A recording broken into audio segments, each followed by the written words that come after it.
can do for you, ask what you can do for your country.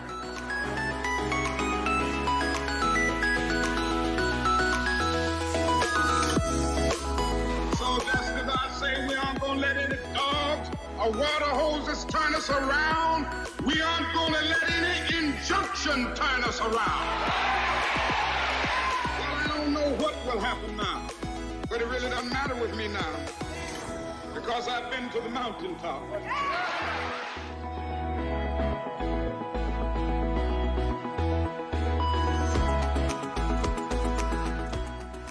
The future doesn't belong to the faint-hearted. It belongs to the brave.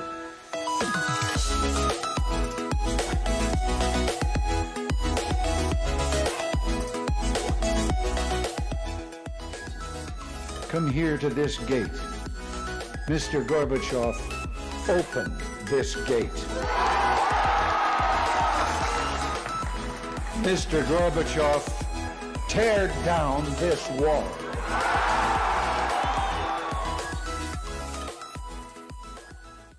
You, the people, have the power to create machines, the power to create happiness. You, the people, have the power to make this life free and beautiful, to make this life a wonderful adventure. Then in the name of democracy, let us use that power. Let us all unite.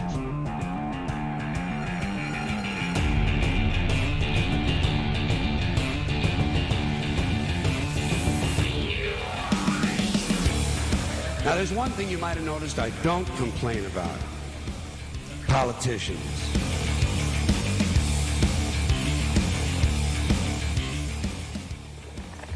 Governments don't live together, people live together. Governments, you don't always get a fair word or a fair fight. Well, I've come here to give you either one, or get either one from you.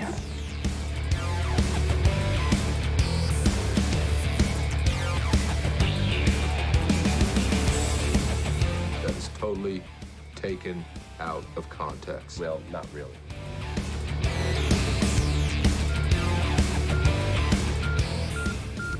That the only thing we have to fear is fear itself.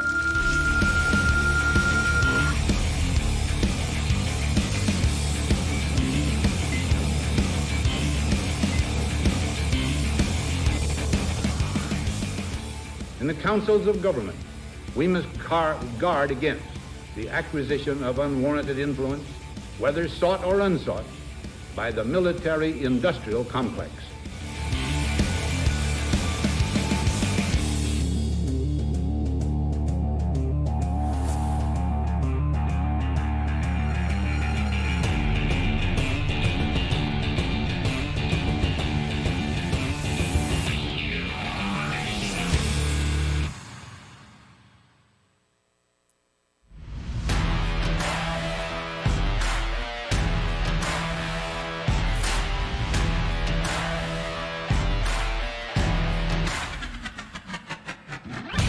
I have a dream that one day this nation will rise up, T-minus 1 minute.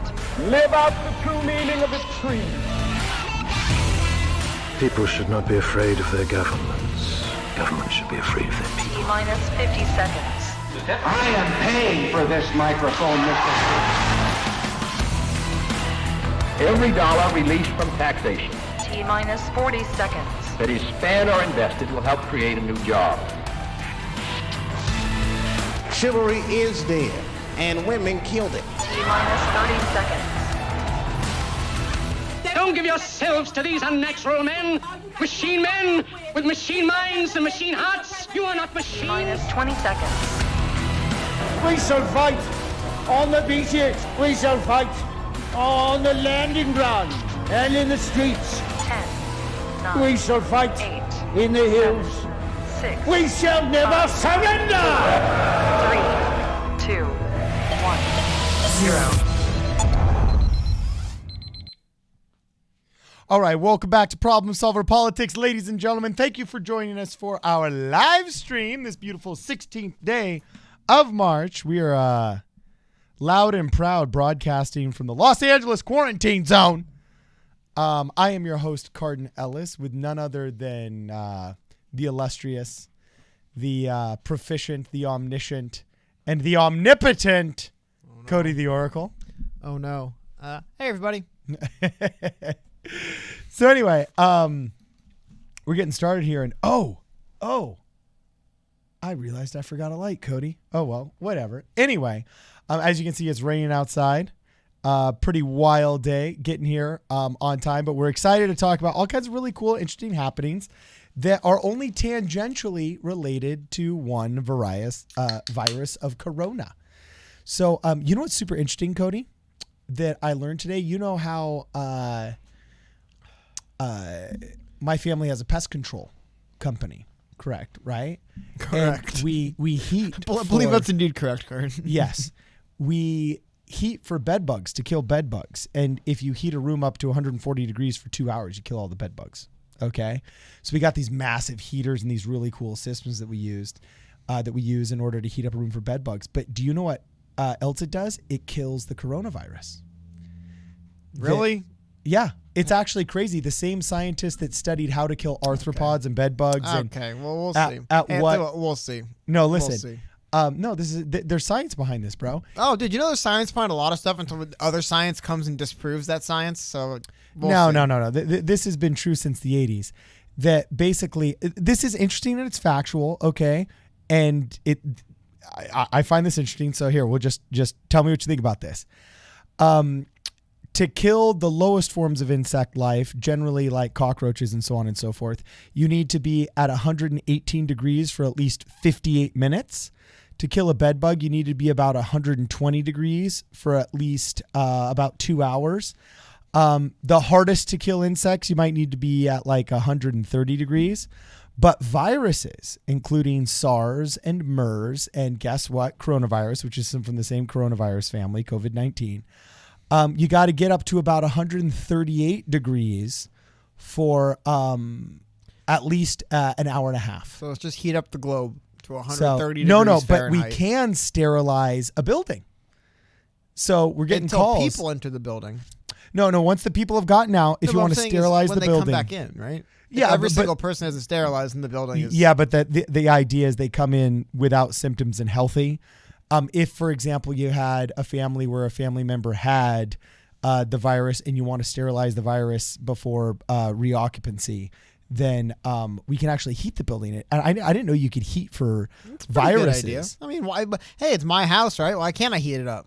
Yeah, and so why can't my house be 185 degrees for 10 hours, huh? Yeah. Well, it's kind of crazy because all of a sudden we get these emails of people wanting us to sterilize their houses. I was like, well, you got bed bugs? And it's like, no, for coronavirus. And then I double checked with my suppliers and everything. Like, yeah, the other half of the industry that buys these heaters is the environmental control and the sterilization and the odor removal companies.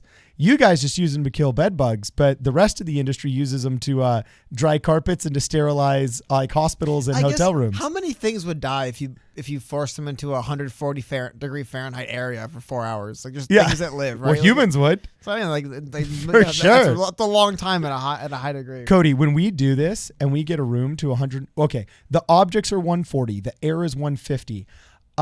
Coming out of the heater, it's about 230 degrees, and in the pipe, it's about 180. That's crazy, dude. So if you're next to the pipe, you're feeling 180 degree air. It's crazy. And I'm telling you, when we do these jobs, they're 8-hour jobs, I'll literally drink about 1.5 gallons to 2 gallons of water and never go pee all day because your body is literally just sweating it out.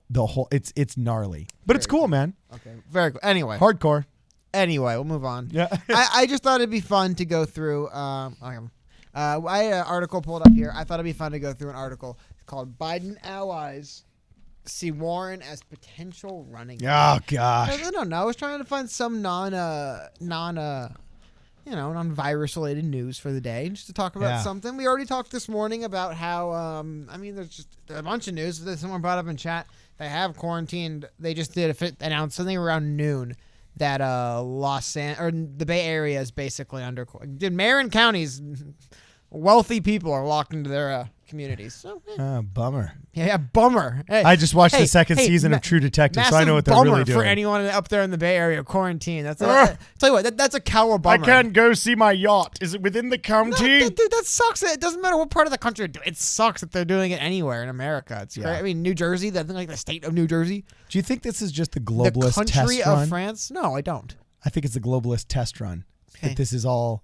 Yeah. You know. Oh yeah. This is probably some grand conspiracy and plan. That definitely sounds about right. And it goes back to the Illuminati and or the Freemasons. People can definitely execute that correctly. We have people in government that can't tie their own shoes, but no, they're gonna have a. I swear to God, if you were to pan down, you remember those like swirly shoelaces you never have to tie? You just lace it. There's probably senators walking around in those, man. Like, these are the kind of people that are in charge. They're not. No, there's no massive conspiracy. It's just crazy stuff. Anyway, we'll go through this article first. If you look at the cathedral, we'll try and talk Venice, about something that's not coronavirus for 5 minutes. I guarantee you we can't because there's no news aside from coronavirus, which sucks. But anyway.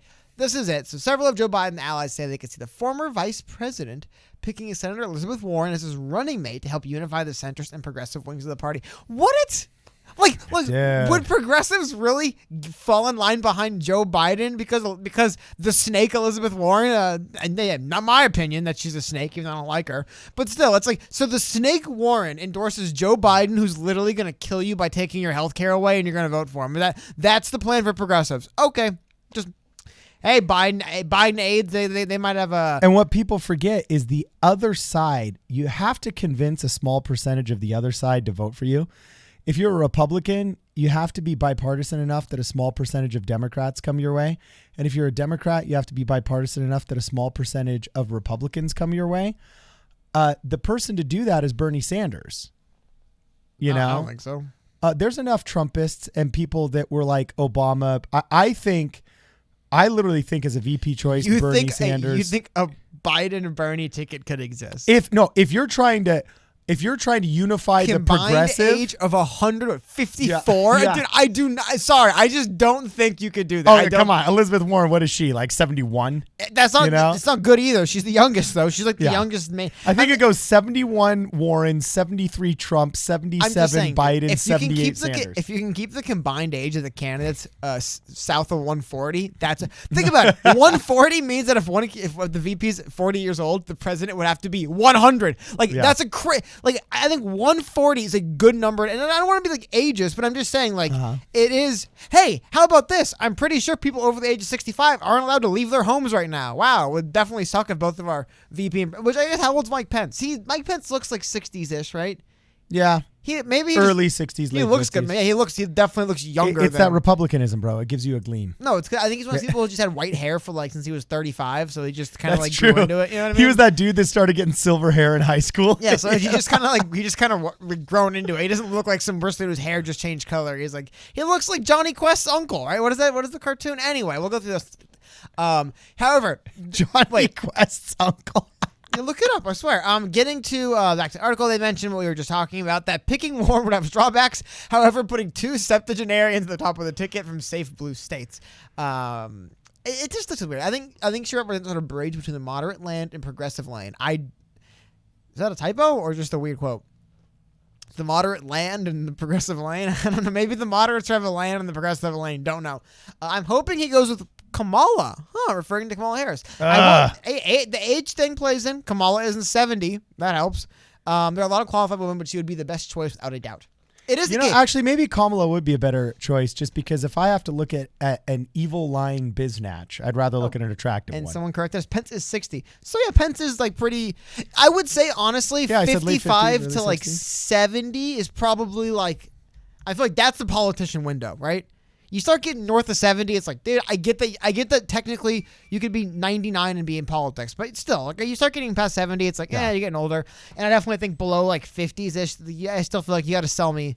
44-year-olds got to sell me big time why I should be president. I get like how much is 6 years be a difference, but you know what I mean? Like, that early to mid 50s and that kind of like late 60s, early 70s feels like the window. So yeah, having people like, imagine that. Like, remember, Biden served. There's something too about Biden's age. I think that's a little bit. It still matters big time and it's an issue, but Biden's already served 8 years in the White House as well. You know what I mean? Like, Yeah. It isn't like he's like some guy in his 70s who just like he can at least say, I've been in the White House as VP, but like this would be my kind of second run at not leading an administration, but being a part of an administration. Maybe because of that, Biden had a little bit easier over time. I don't know. It's just still, dude, that I didn't think of it, but just that's crazy, dude. Nathan Butcher brings up a good point. He says, yeah, have the VP who called you a racist on national television. She already endorsed him. She's going to vote for him. I think she said she's going to vote for him for president. I mean, like just completely ruin the facade. Just ruin the facade of unison and just have it be a completely transactional like presidency sports, and vice presidency. It's more like sports trash talk, right? Where it's like, yeah, you trash talk, but then he's on your team. Now that you're on my team, whatever. It's all bygones be bygones. So we have reduced the word racism to just sports trash talking. And it's bants, yeah. It's just banter. It's just playful banter now. And for politicians, yeah. That is playful banter for politicians, unfortunately. Hey, I'll tell you what. The moderates knew how to do it. The progressives didn't. Look where Bernie Sanders is right now and look where Joe Biden is. People were able to come back to Joe Biden and say, okay, fine, I'll work with you. Nobody's felt that they're able to go to Bernie and say they'd work with them. No, not even. Dude, I mean, I say this a lot. Apologize for that. I say this a lot. However, I honestly would love to write or read a book about just like the 20 years or 15-year relationship between Tulsi Gabbard and Bernie Sanders.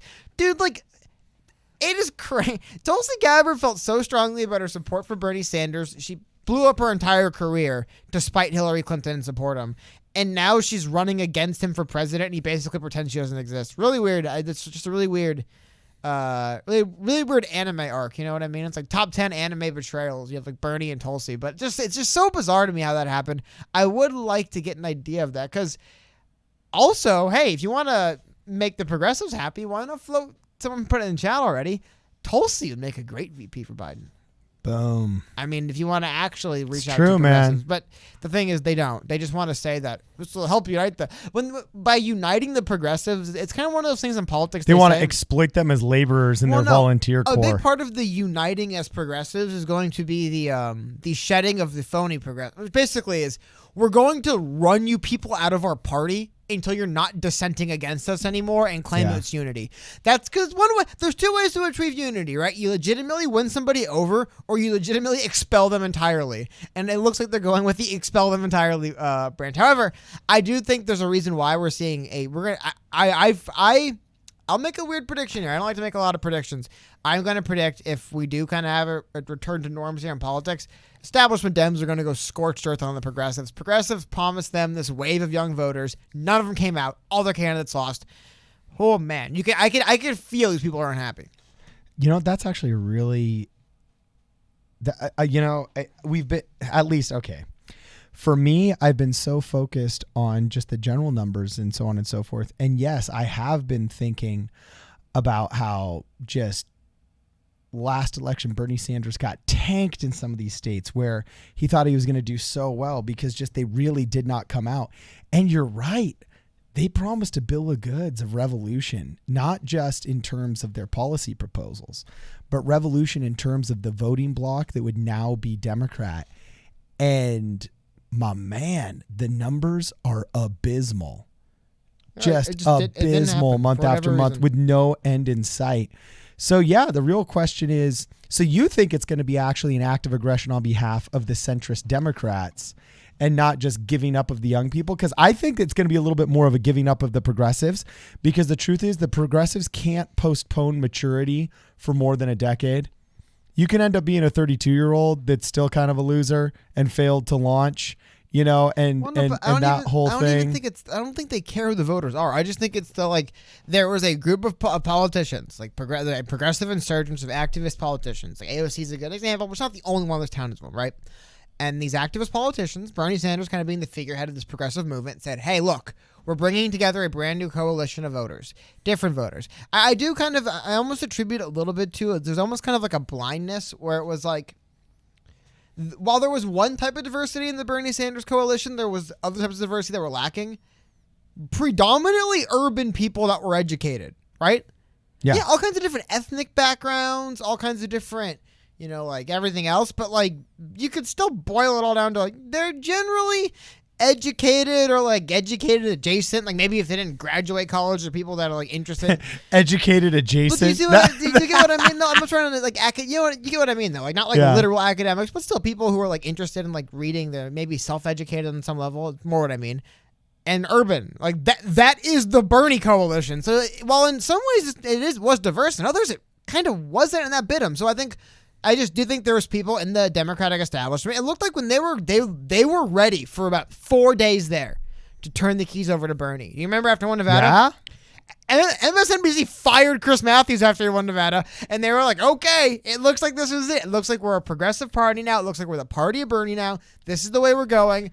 And then what do you know? Biden wins South Carolina. Boom, that was it. And ever since then, they've acted like he's not even like a threat, but there's definitely that push. And then we have $5 super chat from Nathan Butcher. Do you think Bernie gets the young vote if he promises free PS Plus and Xbox Gold as a human right? Yes.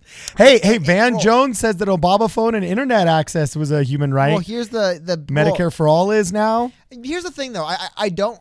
My only problem with that is declaring it a human right. I don't think human makes sense. I think America's an awesome, rich country, so baseline, you should have a phone and internet just because we're awesome and rich. I am 1,000% behind that. Sell me on that. America's so great, even if you're homeless. Guess what? You're on the gram. Like that's the good gram, not the bad gram. Yeah. I think that's a cool thing. I think trying to just claim it's a human right, it's like, oh, because obviously it isn't. Like crappy, cheap smartphones from China are not human rights. However, a country as rich as ours, we should be able to give them to everyone because we're just an awesome, rich country. Does that make sense? I don't know. I just see more like that. But anyway, here's the problem, man. Bernie Sanders has the young vote. Bernie Sanders needs to find a way to get people that aren't 25. Bernie's not even that because it's young, but again, Bernie Sanders needs to find a way. To 25 people, and looking like they're 45 and homeless. But not even that, just like the kind of more like intellectual academia urban types. You can't win with only them. That's the minority of the country by far. I know it's like, how? But the cities where all the people live. Most people in cities are basically invisible and go to work, come home, don't make the fuss. And they're your average voter. Like, it's kind of I don't say the folly, but it's the difficulty of using activism as a major part of your politics is like, well, the squeaky wheel gets the grease. That isn't how elections work. Does that make sense? Yeah. Like, okay, you've got a lot of attention. You've done activist work. You've got a thing, but you didn't win over the majority of people to vote for you. So when the vote happens, you get smoked, and it keeps happening. I don't know why I was turning into a Bernie thing. I guess we're trying to talk about who the VP for Biden should be, and it's like, how did we get here? How did we get here? How did we get which female? Because Biden's locked into it. Biden already committed. It's got to be a female. I know he said it like 7 or 8 months ago. He's locked in now because it's there. How did we get to speculating who Biden's strictly female VP would be? Like, how did we get here, man? It's and then also crazy. like I just hate to say it, but are we really there where, if we had the doctor with the cure of cancer who committed the sin of having the wrong chromosome and being male would not be chosen to be Surgeon General because he's not female? Like, do we not just see the opposite of love is not hate, and the opposite of identity politics or male identity politics isn't female identity politics. It's no identity politics. How about this? How about you just pick a female like VP that without pigeonhole? Like, to me, it would seem to me to be more impactful, even if it was a total lie from his party, if it was like, look, we just picked. For example, this is something that happened to George Romero, the great film director from the night. The lead of Night of the Living Dead was a black man, and the movie was shot in the South in I think it was actually 70s. It wasn't as dark. It wasn't as early as it looked. It was the 60s. Yeah. Just was black and white because it was cheap. Yeah, I was about to say it was just because that was a cheaper film. But the thing is when a lot of people read into a lot of social commentary, a lot of angles on it. And George Romero early on, his earlier interview started with, honestly, he was the best actor we had. And we wanted the lead to be our best actor, and he was the best actor. That's who we used them. And then over the years, it kind of became more of a thing, and he kind of started moving more social commentary into his films. But early on, he was like, well, no, it seems more impactful as a move if to just have like if Biden's VP was like, oh, I picked Kamala just because literally she was the best option I had. I couldn't think of a better person in general. That to me seems more impactful than, well, I kind of had to eliminate these groups of people and these groups of people and these groups of people, and she was what was left. Does that make sense? Yeah. Saying she was just the best is way better to me than, well, after I excluded all these people, she was my next best choice. It's just, why frame it the way he framed it? So I got a question for you, Cody. There's a lot of argument in the chat over Yang's speculation tax. And I remember that you and I did a policy video on his...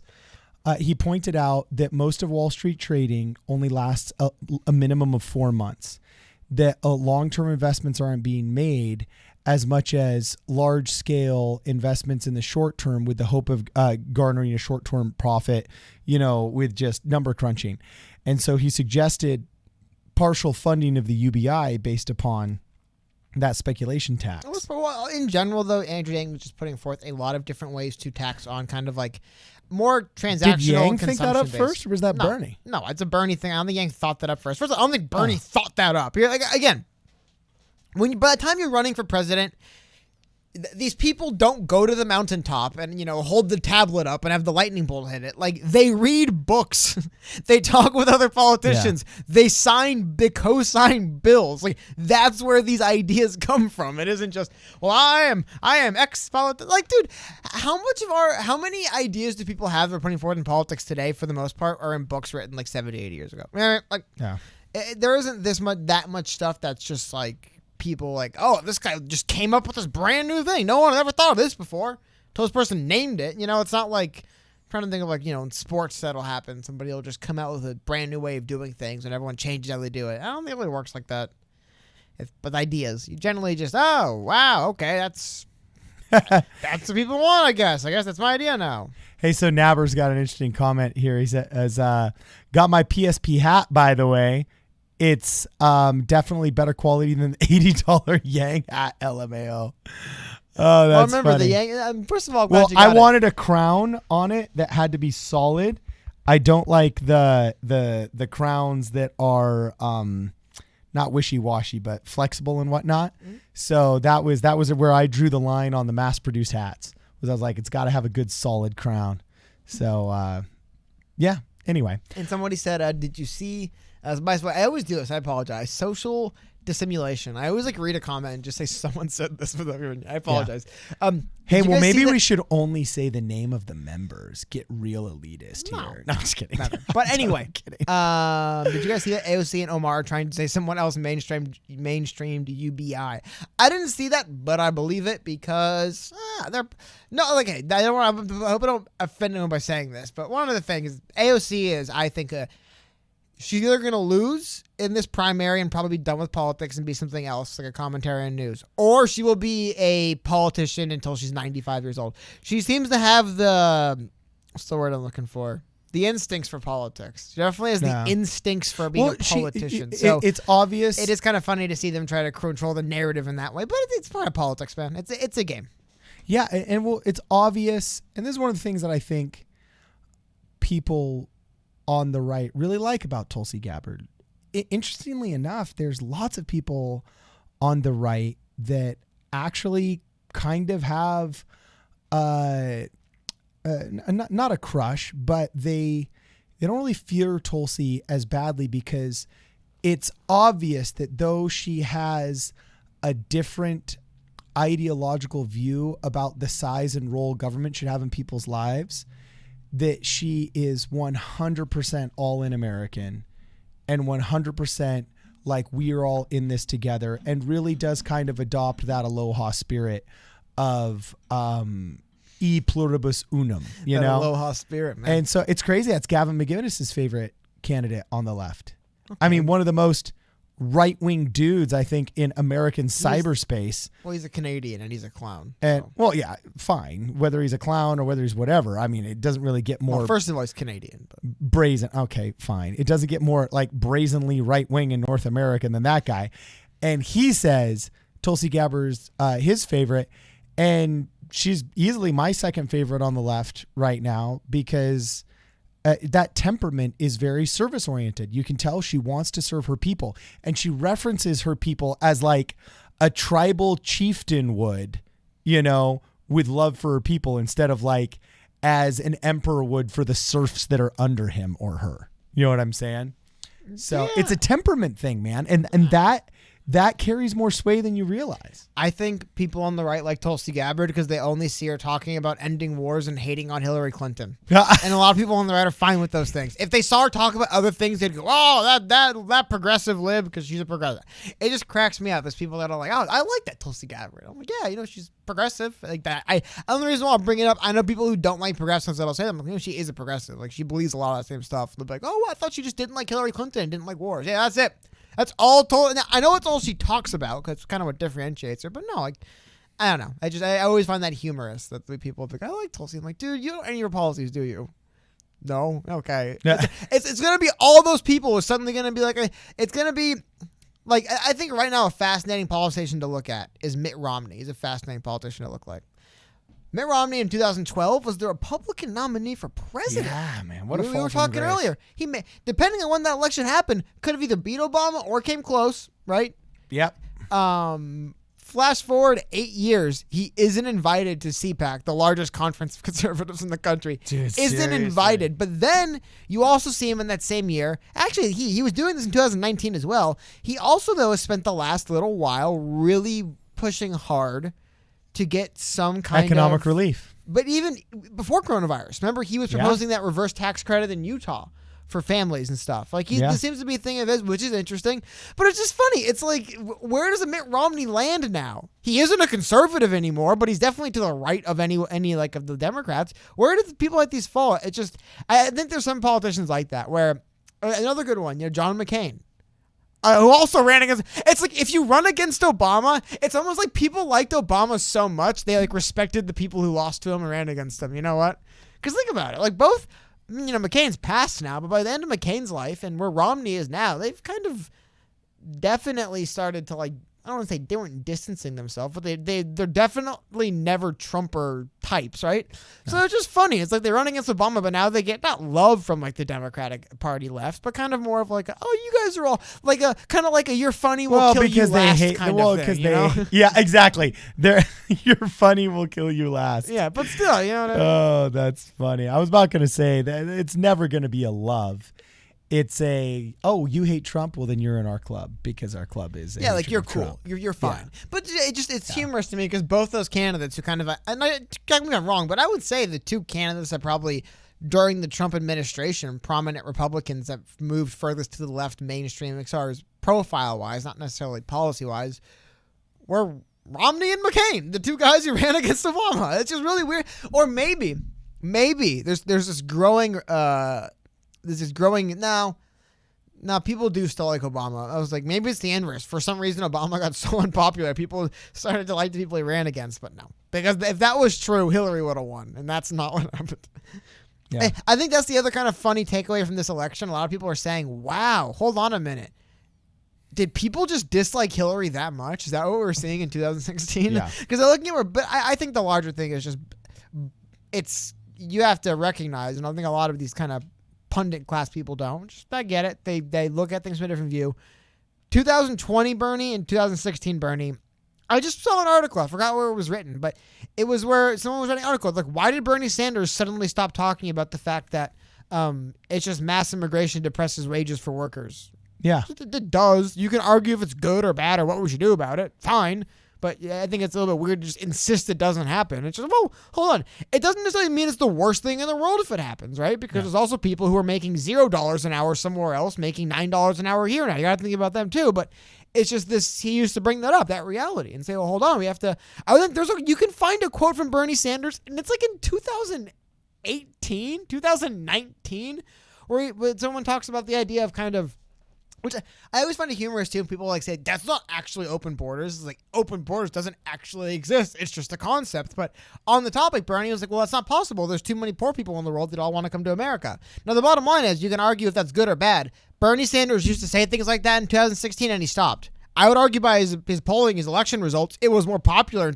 He was more popular talking like that in 2016 than he is now. But he's a different candidate. So it's also worth noting when you look at how his polling splits are from 2016 to 2020, he talks different. He runs on different things. I mean, he literally went from, well, listen, we have to, just kind of keep an eye on how many people come in so we can make sure that it doesn't impact workers negatively. He went from that to he scolded AOC for this, but AOC was on one of his rally stages saying he wanted to abolish ICE and cancel deportations. And he's trying to walk which, by the back. way, to me is so nuts. Because when I had to get X-ray scans of my lungs in order to apply for a visa to enter Argentina.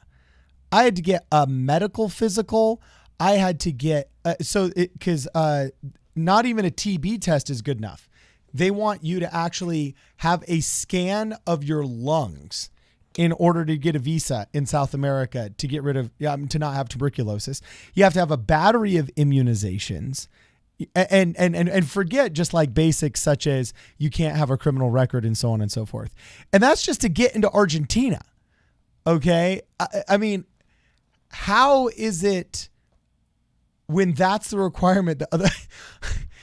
How is just basic not having an illness or having your immunizations such a controversial thing in the United States of America when other countries require a freaking X-ray? Because you can also say this, again, to the point. I honestly think people on the left would have more messaging wins if they went with this. Because America is such a G-dang awesome country. It doesn't matter. It doesn't matter where you come from, how you got here, dude. We're such a cool, awesome country. We'll make it work. We'll work it out once you're here. I am not going to lie. There is a lot of things that I kind of go like, how is that going to be feasible? And I think it's kind of one of the ironies. This is one of the ironies of life, right? If the left were to adopt a patriotic, like the progressive left were to adopt a hardline patriotic sell or pitch to their stuff, you'd win people like me over, right? Yeah. Bernie kind of tries to, but then he also kind of he doesn't. Just straight up say, like I said, the Obama phone, right? But being able to have people just saying we'll provide phones, internet access to people who need it. And I think they did at the time too, framing it as America's freaking awesome. And even if you're a homeless guy on the street, this is where America. Even if you're a homeless guy on the street, you can consume. You can consume media on a nightmare device in your hand. But I don't know. I think the same thing can go for a lot of stuff, where it's just more of the idea of we're such a big, awesome country. But you should also be honest of realities, which Bernie used to. Bernie used to be honest of some of the realities, but now he isn't. And that is the one thing that'll turn a voter off in general. I was actually just, you know what's funny? Good little, you like analogies or analogy. I was just watching today. I do. I didn't finish all of it yet, but I was watching today. Incoming analogy. Patrick Bet-David over, I think it's Infotainment, right? Okay. He did an interview with the comedian Carlos Mencia. Carlos Mencia has famously been accused for years now, like 10, 15 years, of stealing jokes from other people. Yeah. Famously, he had that interaction with Joe Rogan on stage. Yeah, I think it was at the Comedy Store. The Comedy Store, yeah. So anyway, so he was interviewing him, and the guy, Patrick Bet-David, was interviewing him, bringing it multiple times. He's like, well, other people have done this in the past, but they were just honest about what they did and apologized, and people moved on. And it was funny how he was refusing to do that. He's like, no, look, man, people are like out to get me. They're persecuting me. I've done nothing wrong. But they don't do that thing that a lot of like weird, crazy people will kind of do. Well, he'll admit for a minute. And he'll be like, well, no, like totally. I used to like just bump people off the stage and like do their own stuff. I used to do people's own jokes in front of them. It's like weird. Anyways, there is this thing though, I agree, where even if there's a lot of bad, if people feel like you're being honest and upfront with them from the beginning, they'll kind of follow you. It's more tolerable. Well, they'll follow your logic more, right? Like if you say, look, I want to do this. I know for a fact X, Y, and Z are going to happen, but hear me out. Maybe I'm wrong and crazy. I feel like even myself, I will get to the hear me out if you acknowledge, X, Y, and Z are issues more so than, look, I know people say those things will be problems, but trust me, I've got it figured out. That's where I'm like, dude, miss me with this. I know you're just lying. And I'm just making it up now. There's no, so you're God, I guess. I guess the angels have come down from the heavens and just bestowed upon you. It's like, nah, man, be honest that there's always things to keep into consideration. So. Yeah. And I just think that's something Bernie was better at in 2016 than he was now, and that's what hurt him. And I'm curious if it has served him that well. I really don't think. I wonder did he gain such a plethora of young or old Latino voters on the progressive wing that flocked his way by changing his position on border security from being a very staunch position saying, no, we need good border security so that we don't depress working class Americans' wages with cheap immigrant labor from non-citizens. Because he went from having a very staunch Border Patrol policy to having the most unstaunch position you can have, where basically he defies the logic of empires and countries by saying we just need to have open borders. And I just question Bernie Sanders. I don't think people realize how effective he could be, how effective he really could be with just minor tweaks. I mean, dude, honestly, though, at the same time, he ran for president twice. And yeah. I think a big thing, too, running for president twice and backing down from it. I'm big on this, though. I understand that everyone feels this way. I'm really big on the whole, like, if you're going to go out there and do something, just do it. Yeah. And I definitely think he kind of went back. But anyways, someone in chat was talking about something, and there was a name I had not seen in the news for a while. Every now and then we bring her up. Uh-huh. But I saw her name in the news again, so I just figured with all the coronavirus stuff and the nonsense and the quarantines and the election, I want to talk about this for a second. So there's a show. I'm not super familiar with this show, but I know it exists. The Masked Singer. Have you ever watched it? No, I have not. You familiar with what it is? No, but I know that they sing and you don't want to see who it is. So you're influenced by the voice and not by the person. The bigger thing is that like they put like celebrities in costumes and they dance and sing. And then people try to guess who it could be behind the mask. And then they'll reveal it's like, oh my God, it's them. So, and this isn't the first time we've seen something like this. But did she get booed the second she took her mask off? Vice presidential candidate was on The Masked Singer. So I just thought it'd be fun. Let me cue this video up. I want to roll this video for you guys. And we could just take it out. And I just thought it was, oh no, hold on. I gotta, This is why I don't like doing all this stuff live sometimes, even though I always do it live, is because I wanted to get the full reveal. Is this it? Oh man, look at that bear outfit. That is just super pink. We've probably spoiled it already, but we're going to check this out for a minute. Probably going to get ripped down by Fox too. But I just thought it would be fun. I wanted to talk about something a little bit lighthearted. So a little flash from the past. We were talking about the election this individual was involved in not too long ago. Yeah, we're talking, what was it? There's 2008 and 2012. You don't want to spoil it. 2008. You don't want to well, you spoiled it now. But they're really dragging their feet on this. Like I said, we're going to get destroyed off the internet for this. But yes, indeed. Here we go. They're trying to figure out who it is. Oh, I hope I didn't ruin it. There we go. That's a great dress. And it is. Oh. No, it wasn't Tina Fey. Was that Tina Fey's face? No. There we go. I think I spoiled it for you guys already. If you don't know by now, if you haven't seen it, this is wow. They really drug this out. They really wanted you to know who it was, or they really wanted you to be hyped up for it. Anyway, we saw the return of did you see people in the stands, man? They were excited. Mrs. Sarah Palin returned to the public eye as the Masked Singer, and then she jumps around and raps with Nick Cannon.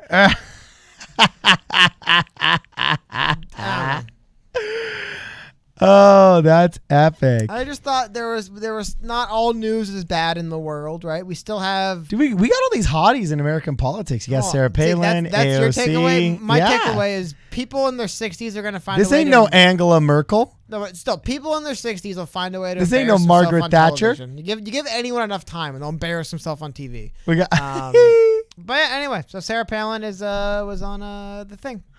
So wow, rock on. Good for Mrs. Sarah Palin, I guess. I have no idea. I just thought I was forced to be aware of that, so yeah. I thought it'd be funny to let you guys. I don't know. And also, I thought it'd be funny because we were talking about Biden being kind of pigeonholed into a female VP. Not pigeonholed. I don't put it that way, but Joe Biden said his VP is going to be female, so unless he already had a name in mind, it kind of feels like he's just needlessly excluding people, really. It's like, why not just... Well, yeah, also, why not go out of the pool and like I said, why not earlier, why not even just lie and just say, I picked this person for no reason other than they're the best? Like, why immediately... Like, to me, from my perspective, it's like he's couching his choice. Like, well, my hands are tied. I said I'd pick a female. It's like why are you announcing that you're limiting your selection process based on immutable traits? Like, it's just a weird thing to announce.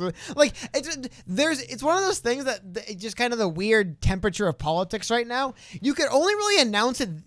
Joe Biden can't come out and say, oh, for sure, I'm picking a dude. A woman. Not a woman. That's what people would rightly say. That's kind of ridiculous, Steve. Why would you just exclude like a large portion of candidates for no reason? That's kind of weird to do, right? Like, there's plenty of people that you could be your VP. You're just going to ignore. Why? It's just weird to do that. And the last time somebody did this, the last time somebody felt pressured into having a female VP, it was Sarah Palin, and we remember how that went. It was, I don't think John McCain was going to win anyway, but I don't think Sarah Palin helped him. I don't think that was I don't think that was going to make it any better, right? Well, you can't say Sarah Palin didn't help him because she brought the sock and boppers of social media to the Republican Party. Before there was Twitter and Donald Trump, there was Facebook and Sarah Palin. In the general election, she didn't turn voters out for him.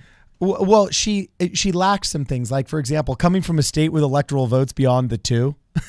You know what I'm saying? Well, no one. That's the first thing. And what region? Like we saw with Pete Buttigieg. Pete Buttigieg is pretty good in states that were near where he was. He had the regional cultural support. Dude, Alaska. We were talking before. Alaska's basically Canada, Russia. You know what I mean? It has nothing to do with America. I guess it's attached to North America. Seward's Folly. But think about it. It isn't an island. It has a land border, just not. Its only land border is with another country. It doesn't border any American state or territory. It only borders Canada, I believe, right? I don't think it. Pretty sure. Well, I mean, you could technically say that it borders Russia in the sense that it's probably extremely close, but it doesn't share a landmass with. No, but Canada.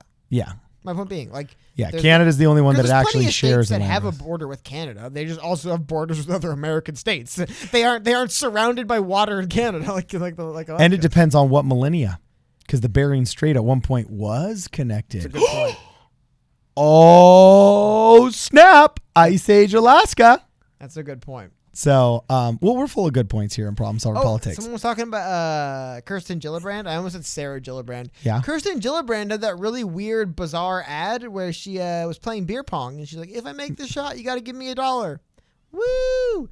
That was the weirdest ad I've seen for politics in a while. Yeah. But I'll commend her for getting the beer pong into I'll give her dumb hot college chick props. There's a weird trend now I've noticed with beer pong where they don't play with beer, they play with water. So it's just kind of like, it's just kind of like a little bit of a letdown. Well, no, it just kind of feels like I understand. It's like Russian roulette with blanks. There's tons of hygiene reasons why, and I guess some people always have. It's just weird to me because it's like, it's like, I don't know. It kind of isolates the drinking from the game to me. It's like, well, we're just playing a game and then drinking on the side. Like, why don't we just play darts? I don't know. Or we could just not get sloshed in college and, I don't know, lead productive lives. Can I ask you a question? Yeah, what? There's a game where you guys stand on opposite ends of a ping pong table and try to throw ping pong balls into red cups full of water without drinking sound like something you'd be interested in doing? For more than 5 minutes, this is dumb. Maybe not the water. Maybe I'd rather play darts. You're right. Yeah, I'd rather just play darts. Would you perhaps rather just play ping pong? Yeah, or maybe just play ping pong. We have gone way off. Yeah. I had a question for you, Cody. So Cenk Uygur, Chunky Yogurt, has speculated that the DNC will replace Joe Biden at the convention. Do you see any outlier situations like that coming to fruition? Do you see anything wild going on here? Joe Biden getting replaced at the convention? No, I don't. I would see the wildness being the convention delayed for health reasons more than anything. Okay. Dude, it is legitimately, I'm pretty sure people Joe Biden and Bernie Sanders ages are being advised to avoid people right now. I mean, they're straight up quarantining anybody over the age of 70 in England. How do you run for president? In England, he wouldn't be allowed out of his house. How do you run for president if you're being directed to avoid people? That's a real question, right? Yeah. I think that is a real well, they're question. trying to out virtual each other. I don't know if you've noticed this, but Bernie Sanders and Joe Biden have both decided to kick in with these virtual town halls, right? But you really can't execute that with more than 5 people. Like it's just not possible. It's possible to video conference. It's possible to maybe have some kind of almost like a TED Talk where you're talking to a bunch of people on a stage that are like assembled to listen to the robot or the screen. Biden's virtual town hall? It couldn't be as interactive as people would like. It didn't go well. Did you see it? I saw some like cringe highlight reels. You know what I'm saying? It's like people don't. Yeah. People will never, because you know how I can guarantee you people will never will. I've done it myself and seen a million people do it. There's this sense of, oh, we could just do it live. We'll just make it a live. Okay, we'll just do it live. Okay, let's see how it works. And then the joke, but are we live? Is this on? Can they hear me? Why aren't I hearing them? What's going on? Yeah, that's what's gonna happen. I remember when I was working I was supposed to go to an event. And it was an event at a local fast food thing, and they were doing they wanted to do some big national promotion, and they were going to live stream it. The event got postponed 4 hours because they couldn't figure out how to live stream it. Jeez. It's just, they lacked Cody the Oracle. No, I would have probably just been like, I'm not going to do this. But it's just that there is this, you can, there is options, of course. We could do a virtual town hall. But these candidates are learning quick. Bernie Sanders has a pretty good infrastructure in place for live streaming his rallies and stuff. But still, you'll just notice there's really I think the better way of explaining it is I tend to find there's so many things out there that indeed are literally possible, but oh man, are probably being woefully underestimated in there. And I think that's what we saw at the Joe Biden town hall. There was weird, you have to deal with delay, you have to deal with all kinds of weird little stuff. It's the kind of things, for example, when you watch a newscast and they have okay, so how you doing in the field? Yeah, anyway, because the thing is, they're professionals. The worst is when they're overseas. So I hear there's rockets getting launched in Jerusalem. Frank, are those explosions in the background? Exactly. Yeah. Well, yeah, they are, Steve.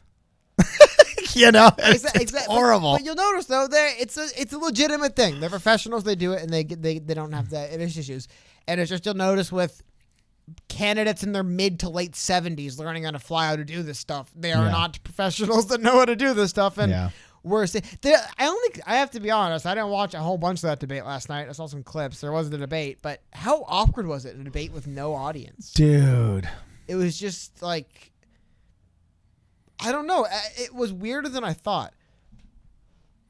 For me, also, sorry, one last thing. For example, get this. They will still have WWE WrestleMania. Yeah, because they're smart. But with no fans. Okay, fine. My entire high school district. In a much smaller arena, because there'll be no fans. They don't need a big arena. Dude, ended all sports for all teams. Seniors literally didn't even have a last practice in California. You know how tragic that is? You know how many athletic careers were just ended because of a really bad decision not to just finish the league out with no fans? But here's the thing. How many kids were going to get scholarships that are not going to get those now? Okay. Do you know why they canceled the NCAA March Madness tournament? Do you know why? Well, they've announced the reason why. Spoilers. Do you know what it was? Well, coronavirus. Yes, but what was it that made them go from risk-benefit analysis? No, they initially announced we're going to play without fans. We're going to be limited on media. They announced that originally. Were there too many athletes that had it? Ennis Cantor, player for the Utah Jazz. Ennis Cantor. Sorry, Ennis Cantor. He's got his own weird stuff in the media. Sorry, Rudy Gobert, player from the Jazz, was tested positive, and the next day, another one of his teammates tested positive. And dude, if we can't stop people on their own team from spreading this to each other, having a bunch of kids fly to various parts around the country, sweating on each other, get everyone sick and leave isn't going to be good for just the fact that it was wow, the NBA had one team they tested and 2 of the players positive. They're if this is where it's at today already right now, we can't go forward with a full national tournament. Yeah. I mean, and again, we were talking before about this. I wish I had a cup. I went to Wendy's the other day. Yeah. I'm leaning hard in the restaurants till they close them because I don't live in none. But I went to Arby's today. The Wendy's cup, the entire cup is advertising the March Madness tournament that they were a chief sponsor of. You think that's cheap? You think Wendy's is happy that just sunk lost money to them?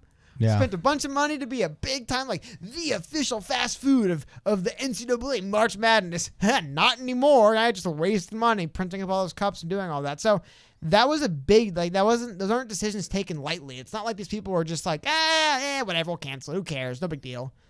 Like, yeah, I guess these kids, people are like, oh, these kids, this is their only chance. It's like, the people that make decisions, I'm sure they kind of care about the kids' only chance. They also care about the billions of dollars they're losing right now. Trust me, this decision isn't being taken lightly by any of the people losing out in millions of dollars. They've taken this very, very, very seriously. I mean, same with the NBA. I mean, they've postponed this. The last time something like this happened was 9/11. Major League Baseball was on hold for a couple of weeks. Yeah, 2 weeks. I mean, it's going to be a very dramatic moment, the first major professional American sports event in America after the coronavirus. It's going to be. I remember, holy cow, the first moment, this is actually kind of one of the, this is when George Bush was riding high still, but shortly after 9/11, the New York Mets played the New York Yankees in New York. I forgot if they were playing at the Mets Stadium or the Yankees. I think it was in Yankee Stadium. And no, it wasn't, because I think Mike Piazza did a walk-off homer. So much more than anyway. Oof. Mike Piazza days. Point being, the president of the United States walked out. He went to home plate. He threw out the opening pitch. Not home plate, though. Pitcher's mound. Threw out the opening pitch. It was a humongous. It's like one of the more kind of milestone or landmark baseball games, especially regular season baseball games, played in the last 40, 50 years. So I don't Americans really, really, really respond to sports. They really do. So the fact that all this stuff is just being put, dude. Spring training is canceled. They've postponed the baseball season. This is all really big stuff. We had a little bit of normalcy, thankfully, with sports yesterday or today with ESPN announcing a bunch of NFL signings. Yep. But I don't know. Just these are big decisions that were taken that are going to drastically impact a lot. Excuse me. We've seen a couple teams, actually, individual athletes. One athlete, Zion Williamson, he's, I think, 19 or 20. He pledged for the next 3 months to pay the salary of every single arena worker. For the, I believe they play at the Smoothie King Center. So for all the Smoothie King. Isn't that crazy? Let me know if I'm wrong, NBA fans, but I think the New Orleans Pelicans play basketball at the Smoothie King Center. Wow. Okay. I don't know. I got a little tangent there, but it's, hey, can you tell that me and many of us in Miller, I'm going through sports withdrawals like 4 days later. I'm like, wow, no sports. Like, just no sports. It still drives me crazy. No sports, man. No sports. That's a big deal for America. It's kind of like there's that video of the Italian guy very early on. We were laughing at it then. We're not laughing now, but early on in the Italian issue, there was the video of the Italian guy at the store, and he's like, there's no pasta on the shelves. All the pasta's gone. But he says, it wasn't even this bad when World War II started. And yeah, I think there might have been one season of Major League Baseball that got shortened or canceled due to World War II, but they played. Well, yeah, that was what Illegal or Own with Madonna and Tom Hanks is based on. They still played during World War II, I believe. I mean, it's... Well, there was an all-female league for one season. And then, Major League Baseball came again just because a lot of people left. Like, I think famously, I forgot who. There was a couple athletes who basically lost 5 years of their prime in the war and stuff. Anyway, I'm not getting too lost in it. It's just, generally, it is a massive... it takes a massive event to suspend or postpone sports in America. I think sports is a pretty good barometer for American society. So yikes right now. Yeah. So, hey, can we move on to the Rolling Stone article with Andrew Yang? I'd sent you previously a link in Discord, but it's pretty interesting because especially after the video that you and I did this morning, it's not it's nothing really new, except for there are some interesting details about some of the bill ideas coming out. And For those of you in the chat that have been referencing this, there's been a lot of requests to talk about the Rolling Stone article. Well, if you saw our video this morning, you'll actually notice that we talked in depth about a lot of these ideas that are finally actually getting fleshed out and proposed beyond just interviews with AOC saying we need universal basic income and then pitching a stimulus that's not a basic income. But there definitely now is a lot more clout. There's a lot more blood in the water for the UBI sharks. There's a lot more substance, and this idea seems to be gelling in the zeitgeist of American political psychology. And so, anyway, as you can see here in the Rolling Stones article, that finally, Andrew Yang, though he has dropped out of the presidential primary, his signature plan to give every American adult $1,000 a month has never been more popular. And it looks like one of the silver linings of coronavirus is that now people are talking. The Overton window is over UBI, and it looks like it's gotten some, of course, it's Rolling Stone, so they have to give the shout out to AOC and Tulsi Gabbard first. But it says Senator Mitt Romney here has supported. And interestingly enough, there was a HuffPo writer that had a hilarious tweet this morning. What did he say, Cody? He said, officially, Tom Cotton of Arkansas is to the left of Nancy Pelosi. Or Nancy Pelosi to the right of him, but yeah. Yeah, Nancy Pelosi is to the right of Senator Tom Cotton, or not Senator, Congressman Tom Cotton on emergency economic relief for Americans during coronavirus. This is a complete and total failure of Democratic leadership or whatever.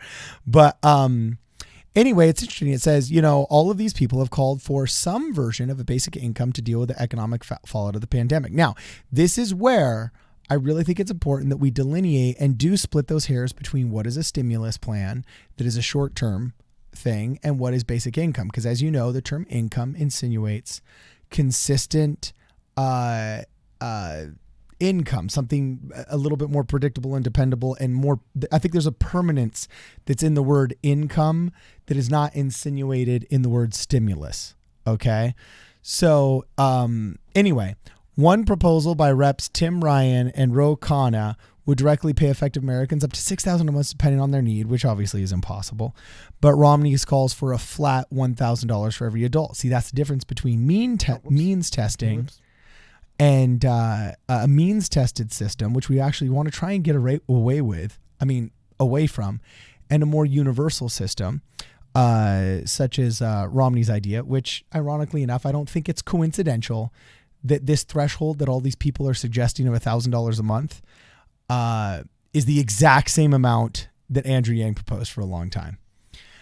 So anyway, in the third paragraph, we won't read the whole thing, but it says Yang says he's heartened to see elected officials embrace his signature idea in the middle of the coronavirus. He's had informal conversations with the Democratic leaders on Capitol Hill about a universal basic income plan, and the organization he launched after dropping out of the presidential race, Humanity Forward, has also interacted with policymakers. So yeah, basically, it looks like just like George W. Bush got some super wind in his popularity sales with 9/11 at the beginning, leading him to have the highest approval rating of every president in like 200 years. Okay.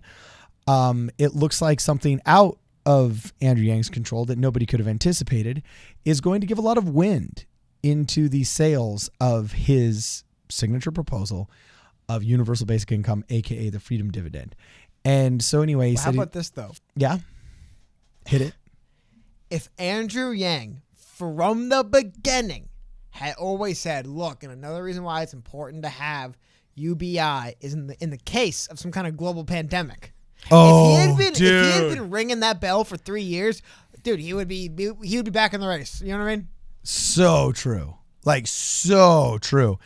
Even if there were just one soundbite. One speech where he mentioned. Yeah, just one speech where he said, well, it could prepare us for all kinds of things. Like, this, global pandemic. Oh, that would be the soundbite that rang across the world. Yeah, him all right. Just calling it early on. Yeah, so anyway, Andrew Yang was quoted as saying, it's invigorating that we might actually pass this thing before people's lives fall apart, he says.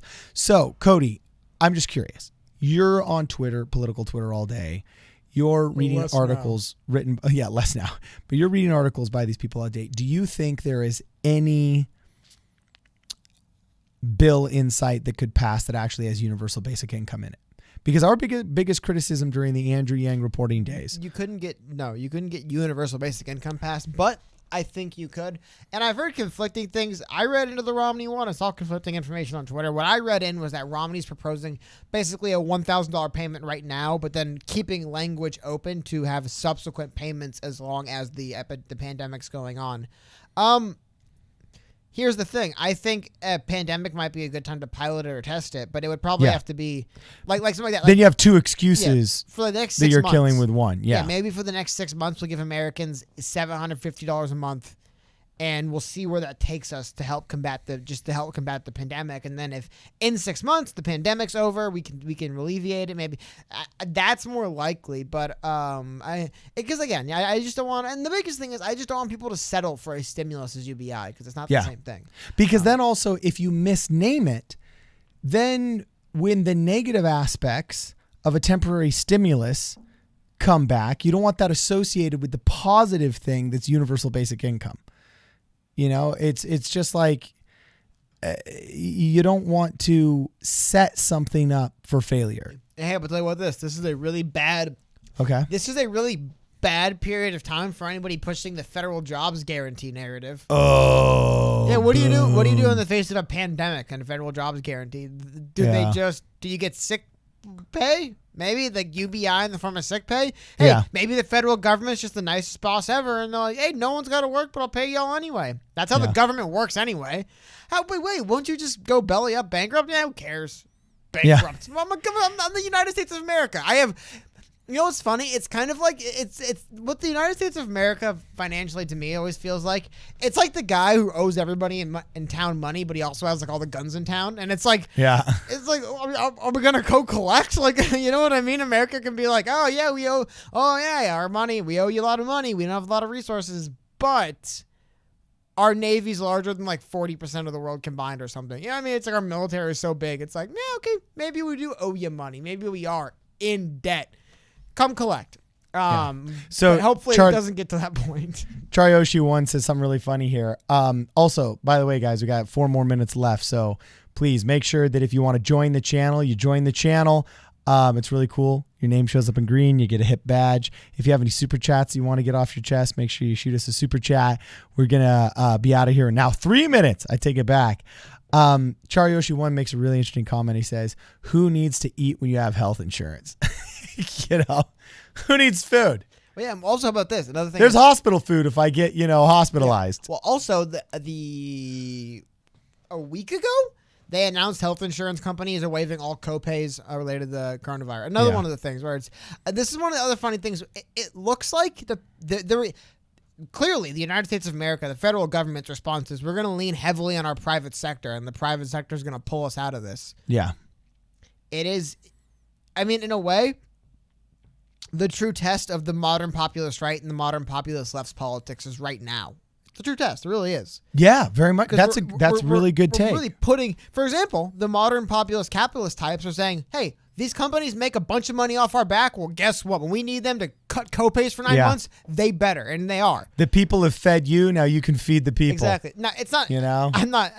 I don't like that even. But it's like we have fed the beast. Now it's time for the beast to serve. Exactly. You know what I'm saying? It's clearly becoming that's the play here. Right? That's the message, the narrative. That's the Walmart designating part of Walmart parking lots to be drive-through testing stations. That is what's going on here. That's by the way, Jeff Bezos announced he's hiring 150,000 people. Wow. 150,000. Well, yeah, but that's also. Before I put a crown of benevolence upon him. It's not he's a good guy. Yeah, Jeff Bezos realizes something. If he keeps those trucks running, he's going to be a trillionaire when it's all said and done. And he will also introduce people to an entire new way of shopping they may not have considered, because there's lots of people that are still getting their books and a couple of things off of Amazon, but have never really considered it for food. Well, Amazon Fresh is looking real easy right now. And all of a sudden, maybe you get addicted to Amazon Fresh because that was the only thing that would deliver food to your door during the COVID-19 crisis, because all of the eggs were off of the shelves in the local grocery store. And so there's going to be I'll tell you this right now. I think of those 150,000, I think he'll keep 100,000 of those employees. because 2/3 of the goods and services that shift to online Amazon shopping, now that there's a memory of that in their system, there's going to be all these people that have actually finally put their credit cards into that system. I think it will be a massive net positive for Amazon. Got to be honest, frankly, don't care about Amazon and Jeff Bezos. However, it is a unique way in the very ultra capitalist consumer state of the United States of America where the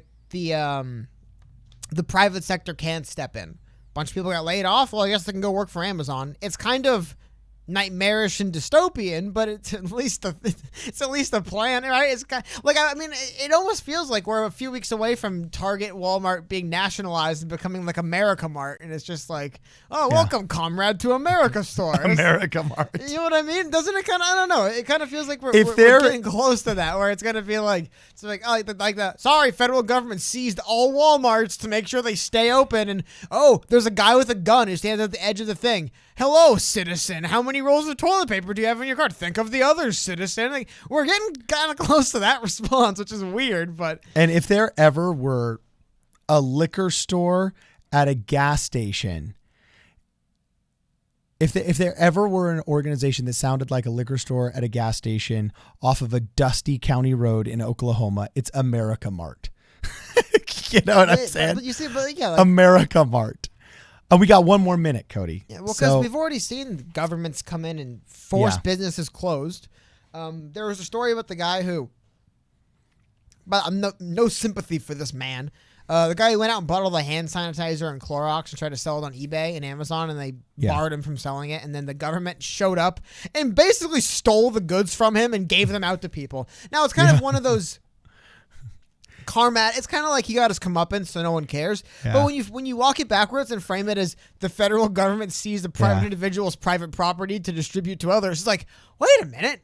That's like literally the Soviet Union. But I'm not saying that we're becoming a communist country at all. My larger point is, and I said it, I think, on the last live stream, but when there's a global pandemic and there's a lot of uncertainty and the economy is really uncertain, people don't know what the disease is going to do. The last thing people ever ask for is freedom. You know what I mean? Yeah. This is when people have to be careful because governments know this stuff. This is when people say, you know what? This freedom stuff, I've had enough. Can you please have a tank at the edge of my street so no one robs my house tonight? You know what I mean? Like, can you please have men with guns patrolling my neighborhood up and down so people aren't outside spreading coronavirus? That's when you get to that, and it's not good, but there's some parts where it is helpful. I mean, there's parts. I saw a video today of people in New York, and there was somebody in New York on his balcony yelling, "Oh, flatten the curves, go home, flatten the." He was yelling at people from his balcony, people walking around downstairs. I saw another video of a guy on his balcony in New York City just pleading with people, like, "Come on, guys, please. This virus, it spreads. You got to go inside. Come on, guys, it's bad." But we're like, we're seeing some more stuff happen. I'm definitely ranting. But I can answer one question before we quit here. You're getting called out by Michael Jones saying, quote, "nightmarish and dystopian," end quote. You watch too much Tim Pool, Cody. Well, here's the thing. And hold on. Tim Pool doesn't get credit for that, okay? Sometimes that happens where we give people credit for a word. Maybe, I don't know. To your point, that is probably who I've heard it from, but I'm not going to give him credit for using nightmarish and dystopian because, I mean, you know what? Maybe he was the pioneer who phrased dystopian, nightmarish and dystopian, but yeah. Okay. You know, from now on, I'm just going to say the RoboCop. From now on, there's two different kinds of futures. There's the Demolition Man future and the RoboCop future, and that's it. We're either headed towards Demolition Man future or RoboCop future. Yeah. So I would prefer Demolition Man future. Yeah. So last couple of comments here. He wasn't debarred from selling it, says JT. And also, I thought it was kind of interesting that I was asked by Mr. Durian here, am I still writing a children's movie based off of Andrew Yang? It's not based off of Andrew Yang, but there is a character, a very small peripheral character that I renamed and based off of Andrew Yang, who will be the father. And if we do fund the film, I think it'd be great if he could play that role. He would have 2 lines, which would thus qualify him for a SAG voucher, Cody. We could turn Andrew Yang into an actor. You know, it's funny. I saw a thing. There people are talking about a movie with a bunch of old weird actors that kind of sucked. Uh-huh. I didn't think about this, but your SAG membership lapses if you don't work a certain amount of hours in a period of time. So in a period of time. So some of these older people really do. Well, I don't think your SAG membership lapses. I don't think you can ever get out of it if you're paying your dues. But I think the bigger thing is like they want to see you're working, right? Like so like there is, and of course, like in any industry, there's the crap. You're all washed up. It's been a solid 3 years since you made a movie, exactly. Jack. Like the people that are like, crap, I gotta do a thing, don't I? Yeah, you know what they do to actresses over 30? Well, you know what they do to guys who ain't made a movie after 5 years? Y'all washed up. Think if you're not like, I mean, even big name. What's her name? Oh my God! Everybody is on the chopping block constantly. The girl from everybody. The daughter from Roseanne. Do you know the daughter from Roseanne tried to implore to get Leonardo DiCaprio to stop acting and go to school like she did? Really? Yeah. Good thing you didn't. No. Weird. Anyway, Barbo Oval says, please support your local Asian restaurants. The discrimination is real. I don't know if I'd say an aversion to Asian food when there's a rumor that it was spread through Asian cuisine. Why wouldn't you go to Asian markets? That doesn't make any sense. Yeah, honestly, that's a really smart idea. I'm going to go to our. We have a. I don't know. To me, that. Well, I guess discrimination Pacific is Island market out here. It's pretty big. Yeah, I don't know if it's like.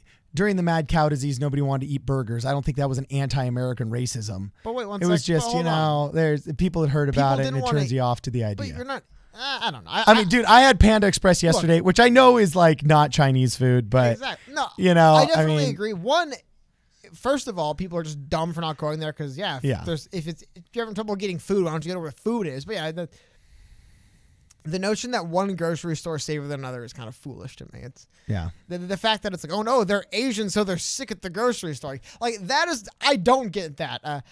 The people that freak out when it's like, as far as we know, Wuhan was the first city the disease started in. That's got nothing to do with race or anything. It's just literally what we call the area. Call it something else if you want. Don't care, but. Having it be like for example, the market we have out here. I wonder if that one's. Hopefully, people aren't staying from that. That'd be goofy.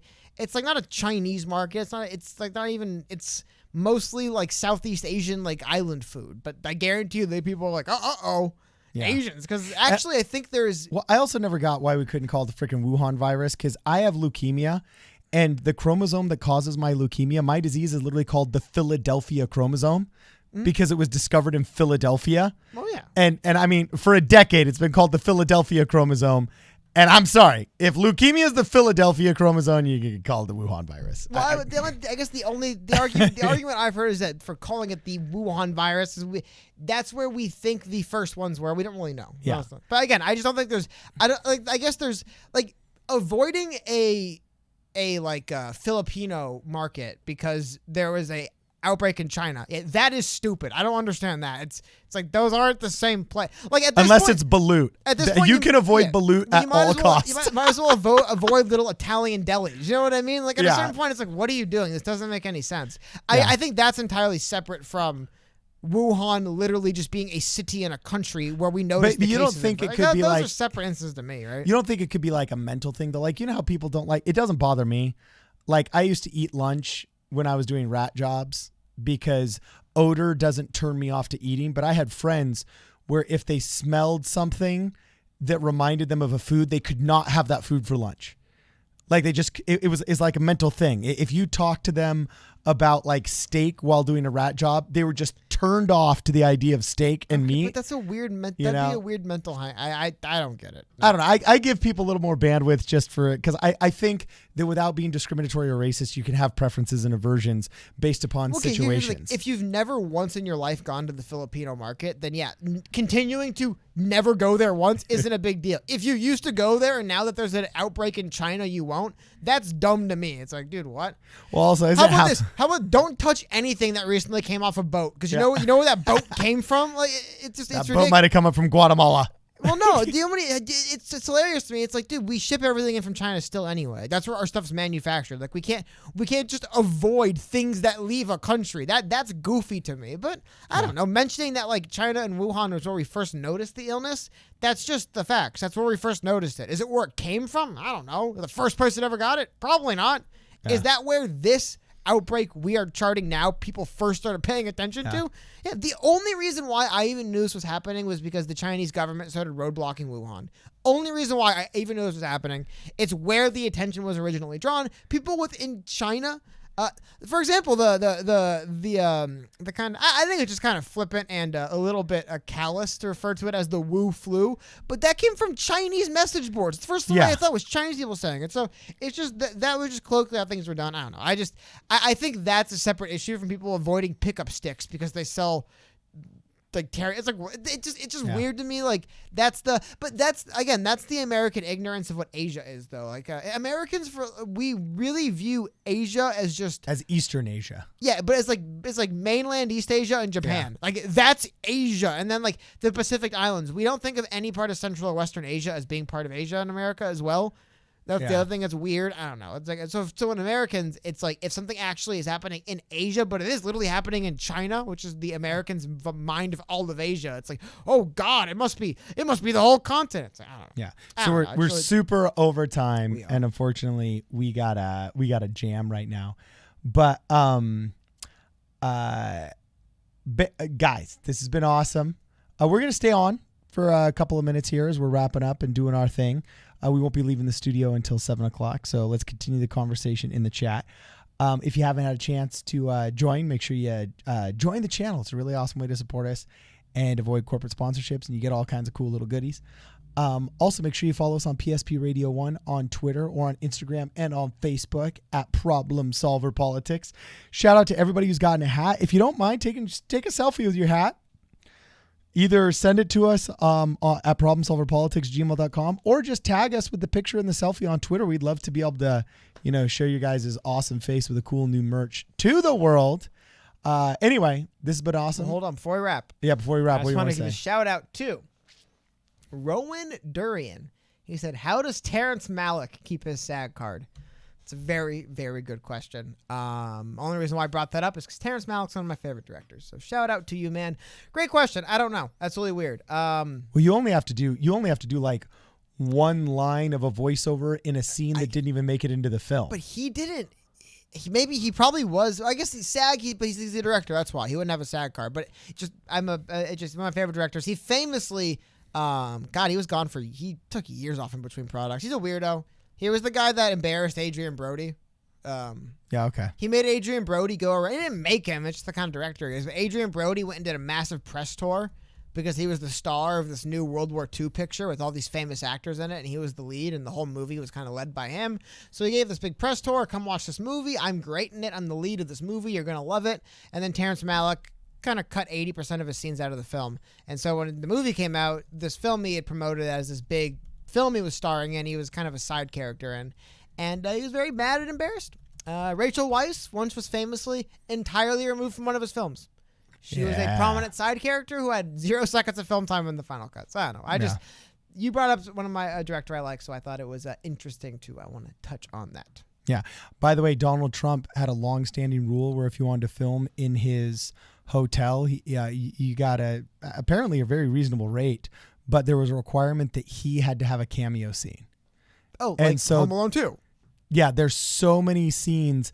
I think somebody actually got a hold of a bunch of them that have been edited out of different movies, dating all the way back in the 90s when they were still shot on film, and showed like all these cameo scenes in the lobby of New York of like 3 or 4 other films that just got chopped out and taken to the editing room floor because it was a requirement that he had to be shot in a cameo, and then it never made it actually the final cut.